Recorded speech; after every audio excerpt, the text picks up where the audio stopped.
Hello guys, இன்னைக்கு நம்ம பார்க்க போகிற படம் 2024 ஷர்லாக் ஹோம்ஸ் மாதிரியே ஹிந்தியில் வந்திருக்க ஷேக்கர்ஸ் ஹோம்ட படம் தான். இந்த படம் பார்த்தீங்கன்னா அவ்வளோ க்ரைம் அண்ட் த்ரில்லராக சூப்பராக போகுது. ஒவ்வொரு இடத்துலையும் அவ்வளோ சஸ்பென்ஸ் வச்சுருக்காங்க. நம்மளால கூட ஜட்ஜ் பண்ண முடியாது இந்த மாதிரி படத்தை போகுமா அப்படின்ற மாதிரி. வாங்க படத்துக்குள்ளே போகலாம். ஃபர்ஸ்ட் சீனில் பார்த்தீங்கன்னா நார்த்தில் இருக்க ஒரு லோக்பூரை காமிக்கிறாங்க. அங்கே செக் போஸ்ட்டில் இருக்க ஒரு செக்யூரிட்டி டாய்லெட் போகிறன்னு போகிறாரு. அந்த இடத்துல ஒரு டெட் பாடியும் கிடைக்கிது. இதை இன்ஃபார்மும் பண்ணிடுறாரு. நெக்ஸ்ட் டே பார்த்தீங்கன்னா ஒரு லார்ஜை காமிக்கிறாங்க. அந்த இடத்துக்கு ஒருத்தர் லக்கேஜில் எடுத்துகிட்டு போகிறாரு. பாருக்குள்ளே போகும்போது சடனாக சரக்கு அடிச்சிட்டு இருக்கவருக்கு சோக்கிங் ஆயிடுது.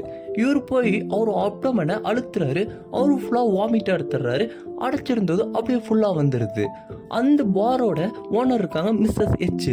அவங்க என்ன சொல்கிறாங்க, இதெல்லாம் யார் க்ளீன் பண்ணுவான்னு கேட்கும்போது அவரோட வாழ்க்கையை நான் செக்யூர் பண்ணியிருக்கேன், இப்படி பேசாதீங்கன்னு அவங்களும் சொல்கிறாங்க. ஜஸ்ட் நான் விளையாட்டுக்கு தான் பேசுகிறேன். அவங்களும் நார்மலாக பேசி முடிக்கிறாங்க. சரி, இங்கேயே வந்தீங்கன்னு கேட்கும்போது நான் ஒரு ஆசிரமத்துக்கு வந்திருக்கேன், எனக்கு ரூம் வேணுன்றாரு. அப்போ பார்த்தீங்கன்னா ரூமை கொண்டு போய் காமிக்கிறாங்க. 2 ரூமுமே க்ளோஸ் ஆகியிருக்கு. அங்கே இருக்க ரூம் பாய்கிட்ட கேட்குறாங்க சாவி எங்கன்னு கேட்கும்போது சேகரன் நட்டை இருக்குன்றாங்க. சீக்கிரம் போய் சாவி வாங்கிட்டு வா அப்படின்னு சொல்லி அமுச்சு விட்றாங்க. அவனும் கிளம்பும்போது அந்த டாக்டரும் என்ன சொல்கிறாருன்னா, நானும் அப்படியே இவங்க கூட போகிறேன், ஒரு சுற்றி பார்த்த மாதிரி இருக்கும்னு ரிக்ஷாவில் கிளம்புறாங்க. ரிக்ஷாமேன் போகிற வழி ஃபுல்லாக பெல் அடிச்சுட்டே போகிறான். ஒரு இடத்துல வண்டியை நிறுத்தி நடந்து போய் ஆடு திருட்டு ஆடு தானேன்னு சொல்லி ஆடை பிடுங்கிட்டு வர்றாரு. பின்ட்டு அதை பார்த்தா அவர் தான் சேகரன். எதுக்குன்னா இந்த மாதிரி ரிக்ஷாவையும் ஆடையை தேடி அலைஞ்சிட்டீங்கன்னு கேட்கும்போது நம்ம கங்குலி ஆடு தொலைஞ்சு போயிடுச்சு. அவன் டெய்லியும் வீட்டுக்கு போகும்போது பெல் அடிப்பான், சாப்பாட்டுக்காக ஆடெல்லாம் ஓடி வரும். அது என்கிட்ட சொன்னான். அதே மாதிரி நான் போகிற வழி ஃபுல்லாக பெல் அடிச்சுட்டே போனேன். இந்த ஆடு கத்துச்சு, அவனோட ஆடுன்னு கன்ஃபார்ம் பண்ணி தான் ஆடை எடுத்துகிட்டு வந்தேன்றாரு. அப்போ அந்த டாக்டர் பின்ட்டு இன்ட்ரடியூஸ் பண்ணி வைக்கும் போது இவர் ஒரு டாக்டரு, என்னோட லார்ஜில் பற்றியா என் கூட தங்க வந்திருக்காரு. அது மட்டும் இல்லாமல் இவருக்கு சோக்கிங் ஆச்சுன்னா என்ன பண்ணணுன்ற மெத்தட் ஃபுல்லாக தெரியும். இன்னைக்கு ஒருத்தனை காப்பாற்றிருக்காருன்னு சொல்லிட்டாரு. நம்ம அங்கே இருக்கவங்களுக்கு ஒன்றும் புரியல எப்படி இவருக்கு தெரியும்னு. அப்போ பார்த்தா அவரோட ஷர்ட்டில் மார்க்கரை இருக்குது.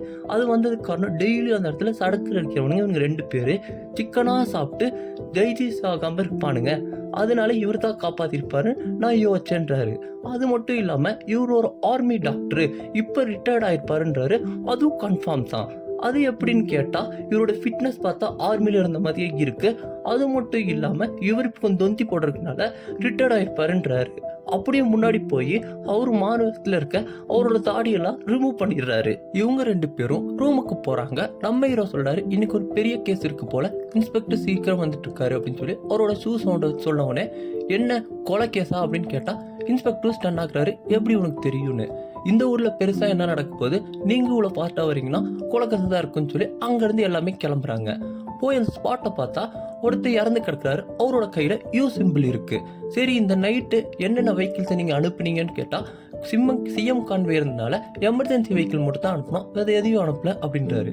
அங்க இருக்க டாக்டரையும் பார்க்க சொல்றாரு. டாக்டரும் பார்த்துட்டு ஏதோ பாய்சன் சாப்பிட்ருக்கான், அதனால தான் இறந்து போயிருக்கான் அப்படின்னு சொல்லி அவரும் சர்ச் பண்ணிருக்கான அந்த இடத்துல பர்ஸ் கிடைக்குது. பர்ஸை எடுத்து பார்த்து இவன் பேங்க்ல ஒர்க் பண்ணா நம்ம ஹீரோ சொல்றாரு. எப்படின்னு கேட்டா இவனோட ஃபிங்கர் ஃபுல்லாமே ரொம்ப ஹார்ட் ஒர்க் பண்ண மாதிரி இருக்கு. அது மட்டும் இல்லாம கையில ஸ்டாம்போட வச்சு இருக்கு. கன்ஃபார்ம் பேங்க்ல தான் ஒர்க் பண்ணிருக்கணும்னு அந்த இடத்துல இருந்து கிளம்பிடுறாங்க. டாக்டர் அப்பவும் சொல்றாரு, இது குதிரையோட லாடா மாதிரி தான் இருக்கு, யூ மாதிரி இல்லைன்றாரு. நம்ம ஹீரோவும் கேட்டுட்டு கிளம்புறாரு. அப்புறம் அன்னைக்கு நைட் சொல்றாரு, இதே மாதிரி இன்னொரு மர்டரும் இன்னைக்கு நடக்கும் அப்படின்னு சொல்லும்போது அடுத்த நாள் காலையில இன்ஸ்பெக்டர் திருப்பி ஸ்பீடா வராரு. என்ன மர்டர் நடந்திருக்கா நம்ம ஹீரோவும் கேட்கிறாரு. 3 பேரும் கிளம்பி போறாங்க. ஒரு ஆத்தோரத்துல ஒரு பொண்ணு இதே மாதிரி கையில யூ போட்ட மாதிரியும் பாய்சன் சாப்பிட்ட மாதிரி இறந்து போயிருக்கு. அந்த லொகேஷன் ஃபுல்லா நம்ம ஹீரோ பார்க்கறாரு. ஒரு டயரோட அச்சு மட்டும் இருக்கு. சரி, இது எப்படிதான் நடந்திருக்குன்னு சொல்லி பார்ல உட்காந்து 3 பேரும் யோசிச்சுட்டு இருக்காங்க. நம்ம ஹீரோக்கு வயிறு வலி ஓவரா இருக்கறனால அவனால தாங்கவே முடியல. அப்போ பின்ட்டுவை கூப்பிட்டு எனக்கு கொஞ்சம் மிளகாத்தூள் வேணும் சாப்பிட்றதுக்குன்றாரு. டாக்டரும் உனக்கு அல்சர் இருக்கனால சாப்பிடக்கூடாதுன்றாரு. சரி, டாக்டரும் போலீஸும் நீங்க 2 பேர் கிளம்பி போய் மார்ச்சூர்ல பாருங்க என்ன ஆச்சு அப்படின்னு சொல்லி அனுப்பி விடுறாரு. நம்ம ஹீரோவும் இங்கேயே இருக்காரு.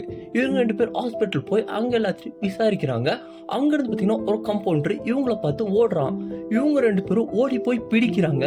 பிடிச்ச பின்னாடி அவன் சொல்றான், இந்த கொலையெல்லாம் பண்றது ஒரு ஆம்புலன்ஸ் டிரைவர், அவன் இங்க தான் இருந்தான், இங்க இப்ப வேலைக்கு செய்யறதுல அப்படின்றாரு. நம்ம ஹீரோ பாத்தீங்கன்னா வயிறு வலி தாங்கவே முடியாம அதே ஆம்புலன்ஸ்ல நம்ம ஹீரோவை ஏத்தி விடுறாங்க. அப்போ நம்ம ஹீரோவும் அதுல அப்படியே டிராவல் பண்ணி போறாரு. இடத்துல ஆம்புலன்ஸ் டிரைவரும் கீழே நிறுத்தி பின்னாடி திறந்து பார்த்தா நம்ம ஹீரோ இல்ல. அப்புறம் நம்ம ஹீரோ முன்னாடி உட்காந்துருக்காரு. முன்னாடி போன நம்ம ஹீரோ ஒரு செடியை காமிக்கிறது, இதை தெரியுமான்னு. இதை சாப்பிட்டா ஹார்ட் ரேட் அதிகமா துடிச்சு இறந்தும் போயிருவாங்கன்னு டிரைவர் சொல்லிட்டு எப்படி என்ன கண்டுபிடிச்சேன்னு கேட்டா, ஃபர்ஸ்ட் கொலையில நீ பார்த்தீங்கன்னா இந்த இடத்துல எமர்ஜென்சி வெஹிக்கிள் மட்டும் தான் போச்சுனாங்க, அதனால நான் ஆம்புலன்ஸ் மேலே டவுட் பண்ணேன். செகண்ட் கொலையில அந்த டயரோட மார்க்ஸ் உன்னோட ஆம்புலன்ஸ் கூட ஒத்து போச்சு. அது இல்லாமல் அந்த ஸ்ட்ரக்சரை கீழே இருக்கும்போது அந்த இடத்துல குழியாக இருந்துச்சு, அதை வச்சு தான் கன்ஃபார்ம் பண்ணணும்னு சொல்கிறாரு. ஏன் இந்த கொலையை பண்ணேன்னு கேட்டால், நான் அந்த ஹாஸ்பிட்டலில் ஒர்க் பண்ணும்போது ஆப்ரேஷன் தியேட்டரில் நடக்கிற ஆப்ரேஷனில் இருக்க பேஷண்ட்டு இறப்பாங்களா பொழைப்பாங்களான்னு நாங்கள் 2 பேரும் பெட் பண்ணுவோம். இறந்து போனால் எனக்கு காசு, பொழைச்சாங்கன்னா அவனுக்கு காசு, இப்படியே போயிட்டு இருந்துச்சு. எனக்கு அங்கே பிடிக்காதனால வெளியே வந்து ஒரு ஆம்புலன்ஸை வாங்கி அதில் கொண்டு போகிற பேஷண்ட்டிட்ட நான் பார்த்தீங்கன்னா 2 டேப்லெட் கொடுப்பேன். ஒன்று மயக்கத்தை உண்டாக்கும், அந்த நிமிஷத்தில் என்ன நடந்துச்சோ அதெல்லாம் மறக்கடிச்சிரும். ஸோ 2வது டேப்லெட்டு பாய்சன் டேப்லெட்டு, இதை சாப்பிட்டா இறந்து போயிடுவாங்க. அதை அவங்க சூஸ் பண்ணுறதை பொறுத்து தான் அவங்களுக்கு காசு கிடைக்குமா கிடைக்காதோ. அவங்க மயக்க டேப்லெட்டை சாப்பிட்டா அந்த காசை கரெக்டாக அவங்க பாக்கெட்டில் வச்சு ஒரு இடத்துல இறக்கி விட்டுருவேன். ஆனால் பாய்சன் டேப்லெட்டை சாப்பிட்டா அந்த காசு எனக்குன்னு சொல்லி அந்த சூதாட்டத்தில் விளையாண்டுருக்காரு. அப்போ நம்ம ஹீரோட்ட என்ன கேட்குறாருன்னா, நீயும் கூட சூதாட்ட விளையாடுறியான்னு சொல்லி நம்ம ஹீரோட்ட 2 டேப்லெட்டை காமிக்கிறாரு. இந்த டேப்லெட்டை நீ சூஸ் பண்ணுன்றாரு. நம்ம ஹீரோவும் பார்த்தீங்கன்னா சூஸ் பண்ணுறாரு ஒரு டேப்லெட்டை. ஒரு டேப்லெட்டை சாப்பிட்றோன்னே நம்ம ஹீரோக்கு அப்படியே ஃபிக்ஸ் வரும்போது அந்த இடத்துல அப்படியே சாயிறாரு. என்ன நடக்குதுன்னு தெரில. மார்னிங் காமிக்கிறாங்க. இவங்க 2 பேரும் பார்த்தீங்கன்னா நம்ம ஹீரோவை தேடி போகிறாங்க. ஆப்போசிட்டில் ஒரு ஆம்புலன்ஸ் வருது, அதுலேருந்து நம்ம ஹீரோ இறங்கி வர்றாரு. எப்படின்னு பார்த்தா பின்னாடி தான் வில்லர் கான் கூட்டு போய் காமிக்கிறாரு. நேற்று நடக்கும்போது நம்ம ஹீரோ மயங்கவே இல்லை. அவர் கையில் ஒரு மிளகா பொடி இருந்துச்சுல, அதை எடுத்து வில்லனோட மூஞ்சில் அடித்து அவனை மயங்கவும் வச்சிடுறாரு. அவனை போலீஸ்ட்டு ஒப்படைச்சு இவன் தான் இத்தனை கொலை பண்ணியிருக்கான், இப்படி தான் பண்ணியிருக்கான்னு எல்லாத்தையும் சொல்லி அந்த கேஸையும் முடிச்சிடுறாரு. அப்புறம் பார்த்தீங்கன்னா நம்ம டாக்டர் கேட்குறாரு, எப்படி நீ கரெக்டான டேப்லெட் சூஸ் பண்ணேன்னு கேட்டால், டென்சிட்டி அதிகமாக இருக்க டேப்லெட் பாய்சன் டேப்லெட்டாக இருக்கும், நார்மலாக இருக்க டேப்லெட் மயக்கமருந்தாக இருக்கும், அதை வச்சு தான் நான் மயக்கமருந்து டேப்லெட்டையும் போட்டேன். அப்போ நீ எப்படி மயங்கலன்னு கேட்டால், நான் அதை வாயில் தான் வச்சேன், முழுங்க போய் இல்லைன்றாரு. சூப்பர்னு சொல்லி அந்த இடத்துல இருந்து ஒரு தாய்லாண்டை காமிக்கிறாங்க, ஒரு டெரரிஸ்ட் இருக்க இடத்த. அந்த இடத்துல நம்ம ஹீரோ இன்வெஸ்டிகேஷன் பண்ண ஃபோட்டோலாம் வந்து சேருது. பக்கத்தில் ஒரு எம்னு போட்டோ லோகோவும் வச்சுருக்காங்க. அதுக்கப்புறம் நம்ம மிஸ்டர் எச்சும் டாக்டரும் சேர்ந்து சரி இந்த மாதிரி டிடெக்டிவ் வேலை பண்ணலாம், நம்மளுக்கு அதிகமான காசு கிடைக்குன்னு சொல்லி நம்ம ஹீரோ வச்சு சம்பாதிக்க பார்க்குறாங்க. அப்புறம் நிறைய கேஸ் வருது. அந்த கேஸெல்லாம் மொக்கையாக இருக்கனால நம்ம ஹீரோவும் தள்ளி விட்டுட்டு இருக்காரு. அன்னைக்கு காலையில் தாசுன்னு ஒருத்தர் ஒரு கேஸ் கொண்டு வர்றாரு. அது என்னன்னு பார்த்தீங்கன்னா, அவர் ரொம்ப நாளாக பொண்ணு தேடிட்டு இருக்காரு. அப்போ இந்த ஊருக்கே இந்த விஷயம் தெரியும். அப்போ பார்த்தீங்கன்னா நியூஸ் பேப்பரில் ஒரு ஆட் வருது, இந்த மாதிரி குவாலிஃபிகேஷன் இருக்கவங்களுக்கு என் பொண்ணை கட்டி வைப்பேன்னு. இவரும் போய் அவங்க அப்பாவை மீட் பண்ணுறாரு. எல்லாமே கரெக்டாக இருக்குது, ஆனால் நீங்கள் என் பொண்ணுக்காக ஒரு விஷயம் பண்ணணும். என் பொண்ணு ஃபாரஸ்ட்டில் ஒர்க் பண்ணுறா, அதனால் நீங்கள் ஒரு 31 நாள் ஃபாரஸ்ட்டோட வாழ்க்கை எப்படி இருக்குன்னு வாழ்ந்து காட்சி நடத்த என் பொண்ணு உங்களை கல்யாணம் பண்ணி பண்ணுறாரு. இவரும் சரின்னு சொல்லிட்டு அங்கே ஃபாரஸ்ட்டில் இருக்காரு. ஒரு 20 நாள் கஷ்டப்பட்டு இருக்காரு. அப்போ அவங்க அப்பாவும் அங்கே வரலன்னு சொல்லி அதனால தான் நான் இங்கே கிளம்பி வந்தேன்னு நம்ம ஹீரோட்ட சொன்னோடனே, ஹீரோவும் பார்த்தீங்கன்னா அங்கேருந்து ஒரு ஃபாரஸ்ட் இருந்த இடத்த போய் அந்த கூடாரத்தையும் பார்க்குறாரு. பார்த்துட்டு இருக்கும்போது திடீர்னு தாஸ் வீட்டில் பயங்கரமான சண்டைனோடனே அந்த இடத்துக்கு டாக்டரும் போகிறாரு. அங்கே போய் என்னன்னு பார்த்தா, இவர் போன இந்த 20 நாளில் அவங்க அண்ணன் அந்த வீடை எக்ஸ்டெண்ட் பண்ணுறேன்னு சொல்லி தாஸ் ஏரியாக்குள்ளே ஃபுல்லாக வந்துட்டான். இது பெரிய பிரச்சனையாக போயிட்டுருக்கு.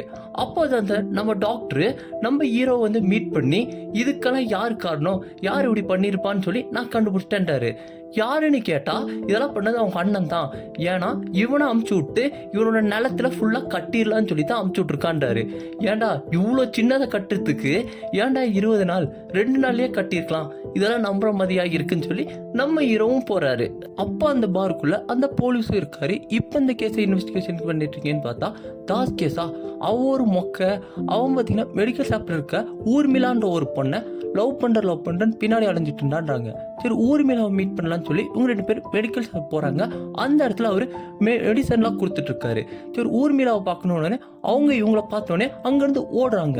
இவங்க 2 பேர் போய் பிடிச்சிட்டு உங்களெல்லாம் நான் கல்யாணம் பண்ணிக்க முடியாது அப்படின்றாங்க. என்னன்னு கேட்டால், நம்ம மிஸ்ஸஸ் வச்சு நம்ம ஹீரோக்காக இவங்கள பொண்ணு கேட்டிருக்காங்க, இது அவங்களுக்கு தெரியாமல் போங்கடா அப்படின்னு சொல்லிட்டு அந்த இடத்துலேருந்து 2 பேரும் கிளம்பிடுறாங்க. போகும்போது பார்த்தீங்கன்னா நம்ம ஹீரோ சொல்கிறாரு, நான் போய் மிஸ்ஸஸ் வச்சை மீட் பண்ணுறேன், நீ தாஸை போய் பார்த்துட்டு வா அப்படின்றாரு. சரின்னு பார்த்தா நம்ம டாக்டரும் தாஸை பார்த்துட்டு வந்திருக்காரு. ஏதோ தும்பிகிட்டே இருக்காரு. என்னாச்சுன்னு கேட்டால், தெரியல ஏதோ ஒன்று எஃபெக்ட் ஆயிருக்கு அப்படின்னும் போது நம்ம ஹீரோ வந்து மோந்து பார்க்குறாரு, ஏதோ கெமிக்கல் வாடை அடிக்குதுன்னு சொல்லி அங்கேருந்து ஓடுறாரு. ஓடி பார்த்தா தாஸோட கடைக்கிட்ட போகிறாங்க, உள்ளேயே போடுறாங்க. உள்ளே போனால் ஒரு சிலைக்கு பக்கத்தில் ஒரு ஹோல்ஸ் மாதிரி தெரியுது. அந்த இதை தள்ளி பார்த்தா அது பாதாளம் மாதிரி யாரோ உடச்சிருக்காங்க. இவங்க 2 பேர் உள்ளே போயிட்டே இருக்காங்க. கடைசியாக அது ஒரு பேங்க்குள்ளே போகுது. நம்ம ஹீரோக்கு அப்பதான் புரியுது இது ஒரு பேங்கை கொள்ளையடிக்கிறதுக்காக தாஸை ஒரு 31 நாள் வெளியே அமைச்சிருக்காங்க இவங்க பிளான்னு சொல்லிட்டு. சரின்னு சொல்லிட்டு அந்த இடத்துல இருந்து அவர் வெளியே ஓடுறாரு. ஏன்னு பார்த்தா ஒரு குப்பைத்தட்டியை நோண்டிட்டு இருக்காரு. அந்த குப்பைத்தட்டுல இருந்து ஒரு 4 மாஸ்க் எடுத்து காமிக்கிறாரு. ஏன்னா நைட்ரோகிளிசரைட் யூஸ் பண்ணும்போது மாஸ்க் யூஸ் பண்ணியிருப்பாங்க அப்படின்னு. சரின்னு சொல்லி இன்வெஸ்டிகேஷன் ஆரம்பிக்கலான்னு ஒரு 4 பேரை சஸ்பெக்டா கூப்பிடுறாரு. யாருன்னா இந்த லோன் அப்ளை பண்ணாங்க இந்த பேங்க்ல, ஆனா இந்த பேங்க் வந்து லோன் கொடுக்கலன்னு சொல்லி இந்த விரைத்தினால பண்ணியிருப்பாங்களோ அப்படின்னு சொல்லி கூப்பிடுறாரு. அதுல அந்த மெடிக்கல் ஷாப் ஓனரும் ஊர்மிளா எல்லாமே இருக்காங்க. இதெல்லாம் பண்ணியிருப்பாங்கன்னு சொல்லி ஊர்மிளா மேல தான் வைக்கிறாரு. ஏன்னா அந்த பேங்கோட ப்ளூ பிரிண்ட்டை ஊர்மிளா தான் லைப்ரரி போய் சைன் போட்டு வாங்கியிருக்காங்க. அது மட்டும் இல்லாம அவங்களுக்கு பேங்க்ல இருந்து லோனும் ரிஜெக்ட் ஆகிருக்கு, அவங்களோட லவ்வருக்கும் ரிஜெக்ட் ஆகிருக்கு. இதுதான் ப்ரூஃப் அப்படின்னு சொல்லி அவங்க 2 பேர் வீட சர்ச் பண்ண சொல்றாரு போய் ஒரு போலீஸ. அமௌண்ட் எவ்வளவு இருக்குன்னு பாத்தீங்கன்னா 36 லட்சம் ரூபாய் இருக்குன்னு சொல்லி அமுச்சு விடுறாரு. அவங்களும் போயிடுறாங்க. மீதி இருக்க இந்த மெடிக்கல் ஷாப் ஓனரையும் இன்னொருத்தரையும் நீங்க வீட்டுக்கு போகலாம், ஆனா எப்பாச்சும் ஒரு இன்வெஸ்டிகேஷனுக்கு கூப்பிடுவோம் அப்படின்னு சொல்லி அமுச்சு விட்டுறாங்க. அப்போ பார்த்தீங்கன்னா நம்ம ஹீரோ இந்த கேஸை முடிச்சுட்டு வீட்டில் படுத்துருக்கும்போது அவருக்கு ஒரு ஃபோன் வருது. அந்த ஃபோனில் டாக்டர் சொல்றாரு நம்ம யார் விக்டிம்னு கண்டுபிடிச்சிட்டோம் அப்படின்றாரு. அப்போதான் தெரியுது இது இவர் போட்ட பிளான்னு சொல்லிட்டு. ஏன்னா இந்த விஷயத்த ஃபுல்லாமே பண்ணது எல்லாமே மெடிக்கல் ஷாப் ஓனர் மட்டும்தான், அந்த பொண்ணு பண்ணவே இல்லை அப்படின்னு அந்த இடத்துல காமிக்கிறாங்க. ஏன்னா மெடிக்கல் ஷாப் ஓனர் அந்த பொண்ணு போற சைனையே போட்டு அந்த இடத்துல போய் ப்ளூ பிரிண்ட்டும் எடுத்துட்டு வந்திருக்காரு. அது மட்டும் இல்லாம அவரோட மாமனாரை அமிச்சு தாஸை ஒரு 31 நாள் வெளியே அமிச்சிருக்காரு. அந்த கெமிக்கல் ரியாக்ஷன்லாம் இவருக்கு தெரிஞ்சனால உள்ள போய் ஃபுல்லா இதையும் ரியாக்ஷன் பண்ணி அந்த இடத்த வெடிக்கவும் வச்சு அமௌண்ட்டையும் இது பண்ணியிருக்காரு. இந்த மாதிரி நடந்திருக்கு. அதில் அவர் பண்ண தப்பு என்னன்னு பார்த்தீங்கன்னா அவங்க மாமனாருக்கு ஒரு சிஓபிடின்னு சொல்லி லங்ஸ்ல ஒரு ப்ராப்ளம் இருக்கு. ஃபர்ஸ்ட் இவங்க மெடிக்கல் ஷாப்ல ஊர்மிளாவை தேடி போகும்போது அந்த ஒரு கிரீமையும் இவர் இன்னொருத்தர் கொடுத்து அனுப்புவாரு. அது லங்ஸுக்கு போடுறத நம்ம ஹீரோவும் கண்டுபிடிச்சு உன் மாமனார் தான் அப்படின்னு சொல்லி அந்த இடத்துலயும் ஃபுல்லா முடிச்சு கண்டுபிடிச்சிடுறாரு. நம்ம ஹீரோ சொல்ல இன்னொரு வார்த்தை, நீ நைட்ரிக் கிளிசரின் யூஸ் பண்ணாம அமோனியம் குளோரைடோ அமோனியம் நைட்ரேட் யூஸ் பண்ணியிருந்தீங்கன்னா ஸ்மெல்லும் வந்திருக்காது, நீ மாட்டிருக்கவும் மாட்ட. அது மட்டும் இல்லாம உன்னை கையும் களுமா பிடிக்கிறதுக்காகத்தான் நான் போலீஸ் ஸ்டேஷன்ல அமௌண்ட்டை கம்மியா சொன்னேன், நீ போய் எண்ணி பார்த்த, உன்னை பணத்தோட பிடிச்சிட்டோம். இப்போ இந்த கேஸோட சஸ்பெக்ட் நீ தான் அந்த பணத்தையே திருடி இருக்க அப்படின்னு சொல்லி இந்த கேஸையும் ஃபுல்லா நம்ம ஹீரோவும் முடிச்சிடுறாரு. அதுக்கப்புறம் பார்த்தீங்கன்னா திருப்பியும் அந்த டெரரிஸ்ட் கேங்கை காமிக்கிறாங்க. நம்ம ஹீரோ திருப்பி இன்வெஸ்டிகேஷன் பண்ண இந்த கேஸையுமே ஃபோட்டோ எடுத்து வச்சிருக்காங்க. அந்த இடத்துல எம்மோட லோகோவையும் காமிக்கிறாங்க.